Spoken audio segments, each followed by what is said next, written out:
안녕하세요. 다산 부동산 파트너 공인중개사 서미라입니다. 오늘은 싱그러운 녹음이 뚝뚝 떨어지고 있는 다산 신도시의 수변공원에서 오프닝을 준비했습니다. 봄이 어느덧 사라지고 여름이 부쩍 다가온 것 같은데요. 수변공원에는 이렇게 보다시피 초록이 물들어가고 있고 또 예쁜 꽃들도 한껏 화려하게 꽃봉오리를 터뜨리고 있습니다. 수변공원은 왕수편을 끼고 있는 동원인데요. 우리 저 뒤쪽으로 보시면은 유승한내들 골든뷰도 보이고 또 가운데 선영공원도 있고요. 선영공원 끝으로 동쪽으로 가게 되면 중앙공원하고도 연결이 됩니다. 그리고 또 이쪽 한편으로는 한양수자인 리버팰리스도 인접해 있고요. 유승한내들 골든뷰 남쪽으로는 한양수자인 리버파크, 이렇게 수변에 삼총사가 또 있죠.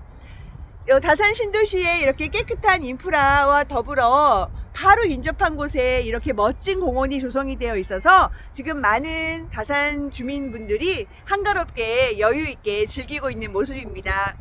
자, 그러면 이번 주도 부동산 시장은 어땠는지, 또 다산 신도시의 현장 분위기는 어땠는지 실거래가 정보와 함께 같이 보시죠. 총선도 벚꽃 시즌도 끝난 4월 중순을 넘어가고 있습니다. 부동산 시장은 우선 아파트 매매의 경우 최악의 바닥을 지나 서서히 거래량은 늘고 있으며 서울과 수도권을 중심으로 반등세도 이어지고 있습니다. 전세 시장은 여전히 상승 가도를 달리고 있습니다. 지난주 전국 아파트 매매가는 지역별 온도차가 커서 그야말로 양극화 현상이 두드러진다라고 할 수 있겠는데요. 지방이 14주째 하락인데 반해 서울은 4주 연속 상승입니다. 다만 상승폭은 제한적이며 강남구 서초구, 송파구의 강남 3구와 용산구, 마포구, 송동구 등이 강세입니다. 강남 3구와 마용성이 나름 따끈한 반면에 이른바 노도강은 지난주에 이어 이번 주도 하락세인데요. 같은 서울이라도 분위기가 완전히 다릅니다. 즉 핵심지 인기 지역은 나름 매수세가 돌고 압구정도 현대아파트나 트리마제 같은 초고가 최상급지 또는 한강변의 아파트의 신고가도 종종 볼 수가 있는데요. 이걸 어떻게 해석해야 할까요? 어렵게 생각할 필요는 없죠. 그야말로 양극화 현상입니다. 가는 말이 더 간다라고 하는 말이 있죠. 많은 사람들이 선호하는 지역은 확실히 반등이 강하고 입지가 좀 밀린다 싶으면 외면받는 중입니다. 다주택자보다는 똘똘한 한 채를 선호하는 경향이 극대화된다고 할까요? 저는 잠실여고를 나왔는데요. 그 당시 기억으로 제 친구들은 송파 한양아파트 1차나 2차, 또 미성아파트, 문정동의 프라자 아파트, 그리고 올림픽 선수촌 회밀리 아파트, 이런 곳에 살고 있었던 기억이 납니다. 결혼을 하고 보니 남편은 또 배명고를 나왔던데요. 배명고는 잠실여고에 비해서 좀 더 이렇게 강남 쪽으로 위치를 해 있죠. 그래서인지 여전히 아직도 만나는 남편 친구들은 그 당시에 석촌동이나 삼전동 빌라에 살기도 했었고 잠실 주공아파트나 또 가락 시형아파트에도 많이 살았다라고 합니다. 세월이 참 많이 흘렀습니다. 당시 지하철을 타려면 주로 2호선 잠실역으로 나갔어야 됐고 먹자골목은 새마을시장이 있는 신천역 주변이었는데요. 신천역은 이제 잠실이라는 이름이 브랜드화 되면서 잠실 세내역으로 바뀌었고 마찬가지 이유로 성내역은 잠실 나루역이 되었습니다. 그 지역 출신이 제가 아니라서 모르겠지만 응답하라 1988의 쌍문동도 지금은 많이 변화가 됐었겠죠. 잠실에 있는 또는 송파에 있었던 덕선이, 정한이, 태기, 선우, 도룡용, 정봉이의 집은 어떻게 바뀌었을까요? 일단 제가 살던 송파 한양아파트는 아직도 그대로이네요. 송파 중부라인은 재건축, 리모델링에 바칩니다. 이런저런 이슈들이 많지만 결국에는 언젠가 허물어질 거고 새 아파트가 들어설 테죠. 지금은 보통 준공 후 30년이 재건축 연한입니다. 그것도 40년에서 줄어든 거죠. 1987년 마포 주공이 우리나라 최초 재건축 아파트가 되던 시절부터 90년대에는 20년이었어요. 대한주택공사에서 지었던 아파트를 줄여서 주공아파트라고 불렸는데 잠실 주공아파트가 1976년에 완공이 됐고 2004년에 재건축 승인이 났습니다. 그리고 2008년 그 유명한 엘리트가 만들어졌죠. 지금이야 엘리트는 국평이 20몇 억씩 하는 대한민국 최고의 부촌 중에 하나가 되었지만 주공아파트 시절에는 그냥 서민아파트였습니다. 주공 특유의 간결한 평면에 욕조가 없는 화장실에는 양변기가 아닌 쪼그려 앉는 화변기가 있었고요. 상상이 안 가시겠지만 온수 공급이 안 되고 개별 난방이 안 되는 시스템이어서 아파트에는 아궁이가 있었고 또 연탄불을 뗐다면 믿어지시나요? 송파구 인근의 잠실 시형 아파트나 가락 시형 아파트 비슷한 환경이었습니다. 그런데 잠실 주공 5단지는 좀 달랐습니다. 타단지들이 엘리베이터가 없는 5층짜리 저층 아파트인 반면 5단지는 고층에 개별 난방도 되었던 걸로 알아요. 세대수도 많고 또 고급형 대형 평형 위주였죠. 심지어 지금은 없어졌지만 단지 내에 유명한 실외 수영장도 있었고요. 2008년 잠실 주공 1단지는 엘스가 되고 2단지는 리센치가 되었어요. 3단지는 트리지움이 되면서 엘리트가 완성이 되었고 4단지는 레이크 팰리스 그리고 잠실 시형 아파트는 파크리오가 됩니다. 그렇게 해서 엘리트 레파가 만들어졌죠. 송파대로를 따라 쭉 올라가면 나오는 가락시형 아파트는 10년이 더 지나서 2018년도에 국내 최대 대단지인 헬리오시티로 변신을 하게 됩니다. 자, 아직 남아있는 잠실 주공 5단지. 일찍이 1996년부터 재건축을 추진해 왔으나 수많은 난항이 부딪히며 지지부진하게 전개되던 잠실 주공 5단지가 드디어 속도를 내게 됩니다. 최근 서울시는 도시계획위원회를 열어 잠실 주공 5단지 아파트 재건축 정비계획 결정 및 경관 심의안을 수정, 가결하였습니다. 최고층 수 70층에 28개 동 6,491 가구 대단지로 재건축을 한다고 밝혔고 조합 설립 이후 12년 동안 지지부진했던 사업이 본 궤도에 오른 셈입니다. 물론 아직 사업 시행 인가와 관리계획 처분 인가 등 넘어야 할 산은 많습니다. 계획대로 추진이 된다면 2028년이나 2029년쯤 잠실 한강변의 스카이라인이 확 바뀌게 될 것입니다. 여기에 살던 제 친구들은 이미 진작 다른 지역으로 많이 떠났네요. 서울에서 한 동네에서 쭉 살기가 어렵습니다.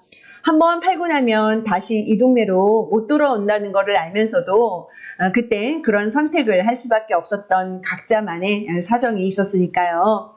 저 역시 지금 사는 다산 신도시가 너무나 마음에 들지만 가끔은 어릴 때 살던 그 동네가 그리워집니다. 자, 이미 최상급 입지인 잠실은 주공 5단지의 재건축 시기와 맞물릴 것으로 예상이 되는 마이스 개발까지 더해지면서 삼성동과 연계가 되어 대한민국 부동산 중심지로 더욱더 각광을 받을 것 같습니다. 이미 롯데타운이 들어선 잠실역 주변은 현재도 투자 가치가 있다고 믿는 이유입니다. 잠실에 이렇게 살고 싶지만 살지 못하는 여러 가지 이유, 자본의 한계라든지 그런 이유들로 진입을 못한다면 다산 신도시는 위례나 미사와 더불어서 대안 중에 좋은 하나의 대안이 된다고 생각이 됩니다. 각 신도시마다의 장점이 있으니까요. 위례는 위례 일부는 이미 송파구이고 미사는 강을 건너지 않는 또 인접 신도시라는 장점이 있죠. 다산은 8호선 개통으로 잠실까지 환승 없이 다이렉트로 연결이 되는 도시가 곧 됩니다. 네, 다산 신도시 아파트 KB시세입니다. 큰 변화는 없고요. 한 개 단지에서 변동이 있었습니다. 이게 좋게 보면 참 시세가 견고하다라고 말할 수 있고 또 반대로 보면은 지지부진하다라고도 볼 수가 있겠네요. 상반기 내내 비슷한 흐름이 이어질 것으로 예상을 합니다. 8호선 연장 개통을 앞두고 단지마다 꾸준히 거래가 되고는 있지만 폭발적인 거래량으로 이어지고 있지는 않은데요. 누군가에게는 기회이고 또 누군가에게는 실망일 텐데 해석하기 나름일 것 같습니다. 지난주에 또 새롭게 실거래들이 좀 됐다는 소식이 들려오는데요. 특히 반도 유보라 메이플타운 전용 82 타입이 7억 5천과 7억 4천에 연달아 거래가 되었습니다. 층이라든지 집의 컨디션이 좀 나름 괜찮은 그런 물건이었고요. 그래서 반도 82가 7억 초반대에서 7억 중반으로 실거래가가 좀 올라와 있고요. 그 다음에 이 편한 세상 자이 같은 경우에 그 뷰가 조금 나오는 74 타입이 또 거래가 됐습니다. 그러니까 84가 움직임이 쭉 활발하다가 이제 74도 어느 시기가 되면 움직이는데요. 그 타이밍 84가 금매가 거래가 되고 호가가 올라가면은 또 74가 움직이고 또 74와 함께 그 외에 따라가는 단지들이 움직이는 그런 이렇게 연결고리의 흐름을 보실 필요도 있습니다.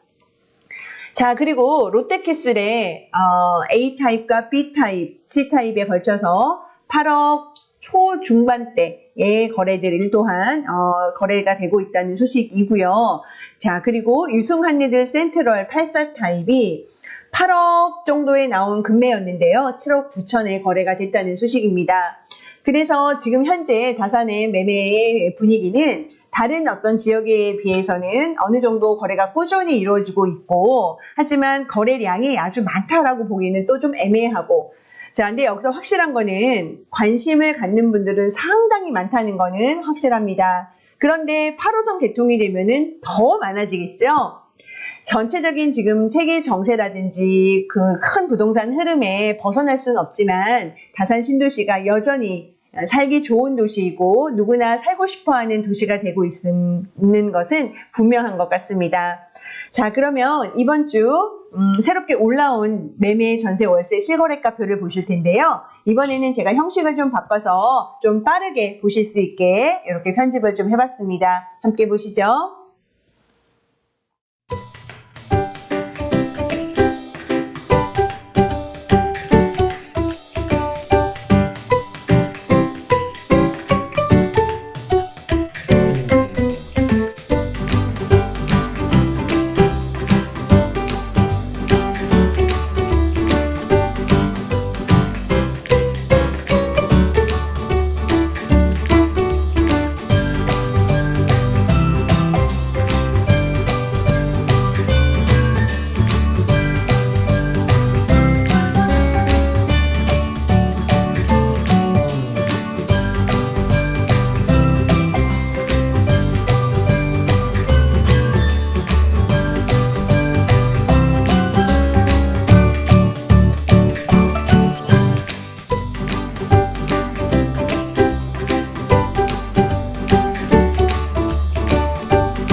최근 8호선 연장선 영업시 운전 일정이 다소 지연이 되었는데요. 따라서 개통일 역시 예정일보다 좀 더 미뤄질 가능성이 있다고 합니다.